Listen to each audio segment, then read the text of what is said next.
You might ask, if slavery is wrong, then why didn't God outright condemn it or abolish it? To answer that, we need to understand a key theological distinction between God's preceptive will and his decretive will. God's preceptive will is what he commands morally, meaning what we ought to do. God's decretive will refers to what he sovereignly allows or permits to fulfill and serve a greater purpose, even if that thing is evil. While God never commanded slavery as a moral good, which is what his preceptive will is, he did allow it to occur and regulate it within fallen societies, which is his decretive will. However, these permissions and regulations of slavery were not an endorsement of it, but a regulation and restraint on it, which revealed the depths of human sin. This distinction helps us understand why there are instructions for slavery in the Bible with not presenting it as a divine ideal. The answer also lies in how God works throughout history.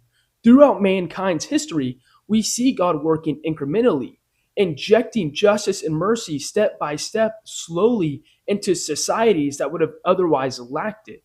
Like polygamy or divorce, there were regulations on slavery, not because it was an ideal, but rather to restrain its evil for the time. And so the remaining question is why? What institutions like slavery did was reveal human depravity. And the more depravity that existed, the more glory that was brought to the cross of Christ, because that's where that depravity, that injustice and sin was paid for.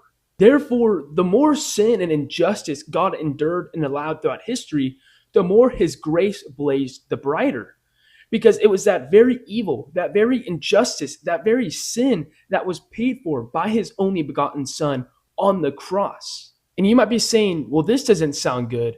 God was bringing glory to himself by allowing these evils to exist? And well, the answer is yes. And while it's difficult and complex, we know that God's desire is to achieve the greatest good. Well, there is no greater good than his own glory. Therefore, a good God would want to achieve the pursuit and the magnification of his own glory.